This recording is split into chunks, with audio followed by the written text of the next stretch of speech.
Magandang araw po sa inyong lahat. Ngayong araw na to ay tatalakayin po natin ang isa sa mahalagang pag-aaral na dapat po nating matutunan, itong pagsisisi, pagtuwid sa kamaliang ginawa. So ang ibig po sabihin ng pagsisisi ay pagbabago ng direksyon, paglayo o pagtalikod sa kasalanan patungo sa pagbabago ng kaisipan upang mamuhay para sa Diyos. Narito po ang talata na ating pong babasahin. In Matthew chapter 4 verse 17 it says, "Magmula noon ay nangaral na si Jesus, itunuro niyang magsisi na kayo at talikuran ng inyong mga kasalanan sapagkat malapit nang dumating ang kaharian ng langit." Pansinin niyo po, ang unang word na sinabi ng Panginoong Jesus is magsisi. Sa English po ay repent. Sa MSB, maganda po ang ginamit na translation doon. Ang sasabi doon, change the way you think. O, baguhin ang kaisipan. Hanggat hindi po natin binabago ang ating kaisipan, ay hindi po tayo makakapasok sa kaharian ng langit. Bakit kailangan po magbago ng kaisipan? Sapagkat dito pa lang po, mas malinaw po natin na maintindihan dahil ang dala po ng Panginoon ay gobyerno.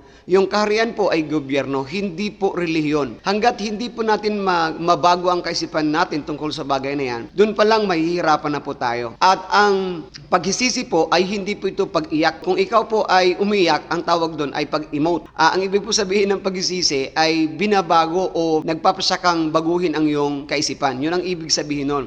Magkaiba po ang worldly repentance dahil ang worldly repentance is pag-iyak, pero ang godly repentance ay pag-ibabago ng isip. Pong dalawang hakbang upang makapagsisi. Una, desisyong tumalikod sa kasalanan at isuko ang buhay kay Jesus. Pakisabi po, desisyon. O yun po ang dapat gawin sa pagsisisi, desisyon. Mga Gawa chapter 3 verse 19, "Kaya nga magsisi kayo at magbalik loob sa Diyos upang patawarin ng inyong mga kasalanan." So balikan po natin, kaya nga magbago o baguhin ang isip natin at magbalik loob sa Diyos. Yun ang ibig sabihin nun, upang tayo ay patawarin. Kailan pinapatawad? Kapag nagbago ng pag-iisip, hindi po nung nag-iyak. Pangalawa, pagpapahayag ng mga kasalanan sa Diyos. Sa unang Juan chapter 1 verse 9, ito pong sinasabi, "Subalit kung ipinapahayag natin ang ating mga kasalanan, patatawarin tayo ng Diyos sa mga ito at lilinisin tayo sa lahat ng ating kasalanan sapagkat siya ay tapat at matuwid." Napaka-importante po ng pagpapahayag ng pagkakamali. Kasi pag nagpapahayag, doon po tayo, kung sa hukuman, doon tayo na-absuelto. Ang pag-amin sa kasalanan ay paglaya sa mga ito. Kapag inamin po natin ang ating mali o mga maling ginawa sa harapan ng Diyos at tayo po'y dumisisyon, tumalikod at baguhin ang ating kaisipan, doon po magsisimula ang bagong buhay upang tayo po ay makapasok sa kanyang kaharian. Narito po ang talata na kung saan meron pong halimbawa ng isang tao na nagsisi. Lucas chapter 15 verse 11 to 20, ikukwento ko na lang po sa inyo, meron pong isang mayamang lalaki na merong dalawang anak. Ang bunso ay nagnais po na hilingin ang kanyang mana upang siya po ay makalayo sa kanyang magulang. At sa mabait ang kanyang magulang ay pinagkaloob sa kanya ang lahat ng kanyang mana.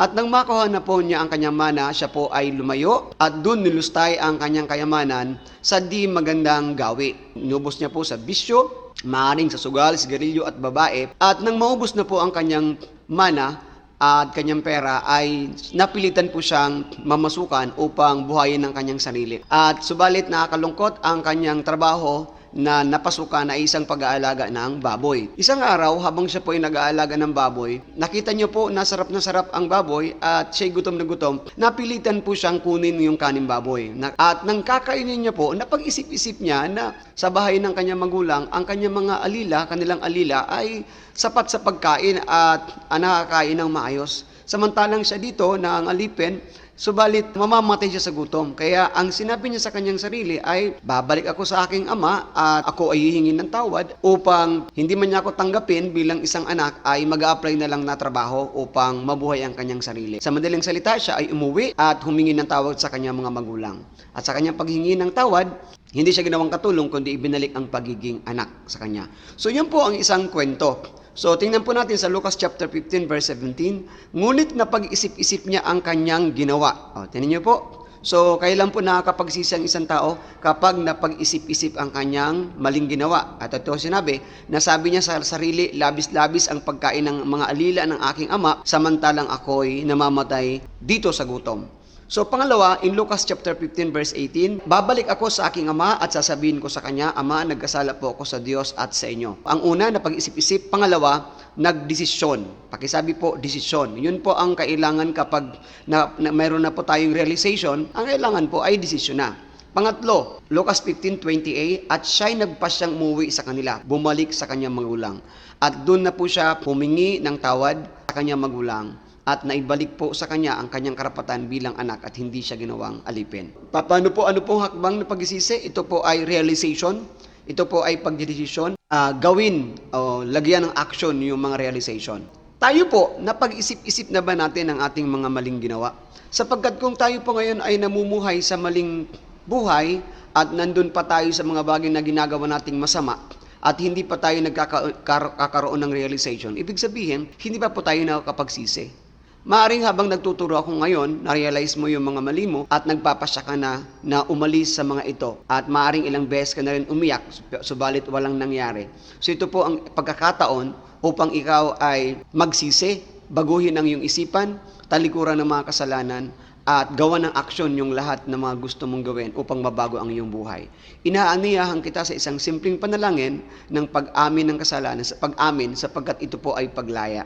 Tayo po ay manalangin. Panginoong Hesus, lumalapit po ako sa iyo at nagpapakumbaba sa iyong harapan. Isinusuko ko po sa iyo ang aking mga kamalian at kabigatan sa buhay. Sa araw na to, taos puso ko pong pinagsisisihan ang mga ito. Patawarin mo ako sa pangalan ni Jesus. Amen. Kung ito po ay pinanalangin mo, bagamat ito ay simpleng panalangin lang, subalit gagawan mo ito ng aksyon, pupuntahan mo yung mga tao na namagawan mo ng mali at hihingi ka ng tawad. Iyon po ang ibig sabihin ng pagsisisi. So ngayong araw na to, ikaw ay aking inaanyayahan na gawin ang mga bagay na to upang ikaw ay makapasok sa karya ng Diyos. Sapagkat ang sabi ng Panginoong Hesus, magsisi kayo at talikuran ng kasalanan sapagkat narito niya ang kanyang karyaan. Sa pagpasok sa karyaan ng Panginoon, napakahalaga po ng pagbabago ng kaisipan. Kaya nga sinabi sa Romans chapter 12 verse 2, magbago na kayo ng isip upang malaman nyo ang kalooban ng Diyos. Naway pagpalain ka ng Panginoon sa araw na to, sa pakikinig mo ng aral na to. God bless you.